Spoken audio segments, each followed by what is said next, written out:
Hi, welcome to Artist Muse by Artist Haynes.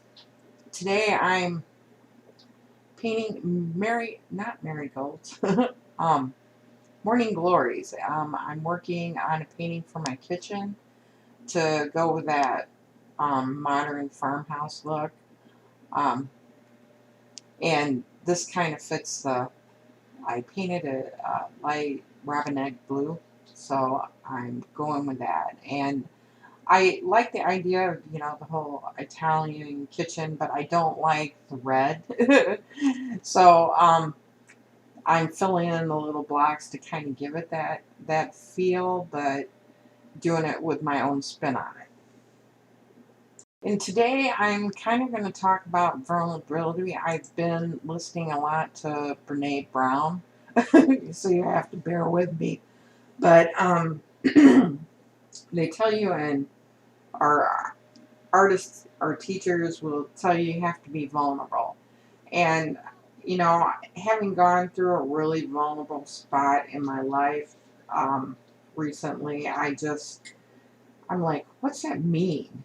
Why do artists have to be vulnerable? I mean, you can show emotion and, express that without being vulnerable. I mean, I know they're talking in an emotional sense, but to me, when you say vulnerable, it means you're in danger, that you're subjecting yourself to danger or exposing yourself or um, left undefended or unguarded and kind of going on the last talk that I had or Muse when I was talking about relationships being toxic. One of the things that makes artists so vulnerable is actually their financial status.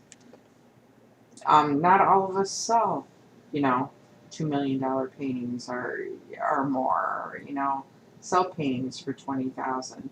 So, um, sitting and thinking about that, and I'm like, don't, doesn't the world get it? The reason artists artists don't have to be vulnerable; they are vulnerable because if you can't get a job doing what you're good at, or what you aspire to be, that puts you in a state of vulnerability.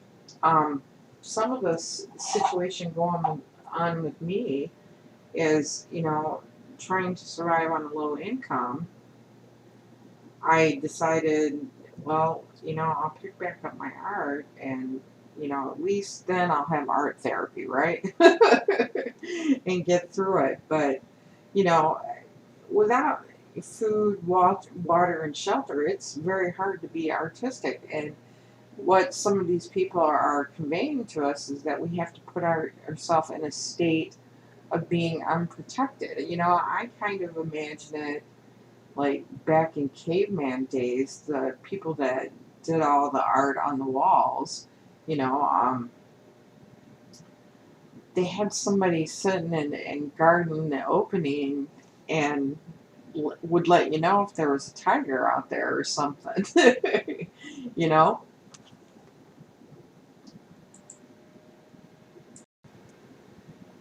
That it'd kind of be like, well, you're better at doing the squiggly stuff on the wall. Could you please let the rest of the tribe know that we caught dinner, in case one of them comes back or something, and we're not here, or or let the other tribes know, that there's food, etc. So I'm just kind of artists have been around since pretty much the very beginning, and I don't understand why they're so underrated that we're expected to be vulnerable.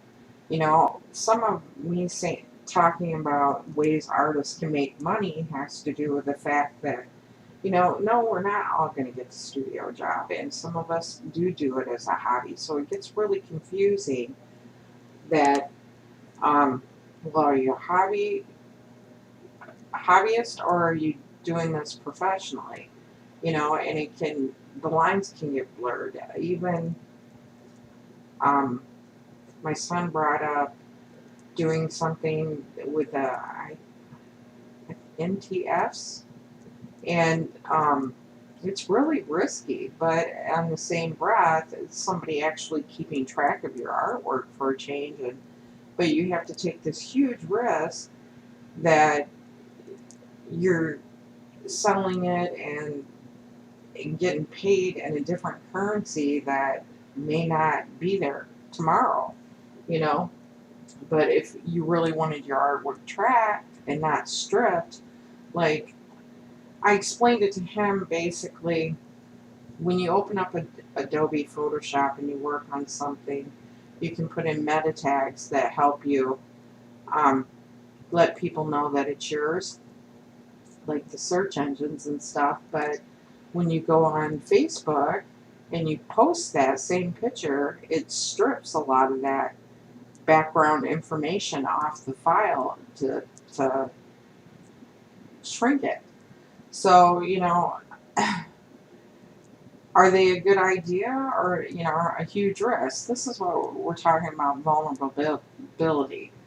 Artists have to eat and they have to have shelter and water just like anybody else.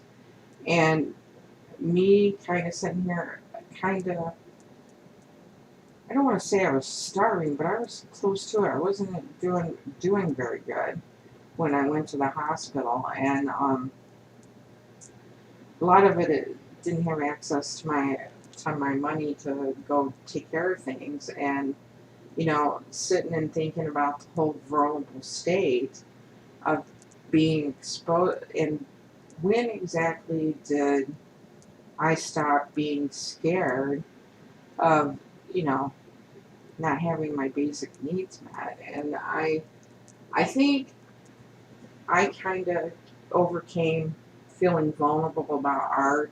Art was something, you know, I lived in a, just put it nicely, sometimes hostile household, and kind of scared as a kid, and, you know, going to school, being very shy, very timid, and found that if I retreated and went and drew or, you know, worked on that quietly, one, the big bad adults left me alone, and the kids at school, oh, you're good at that, you know. So I kind of got kudos, and you know, other adults would notice. So it became a way to feed my self-esteem and made me feel less vulnerable. That I had a way. It was a coping system. And true vulnerability is when you don't feel safe.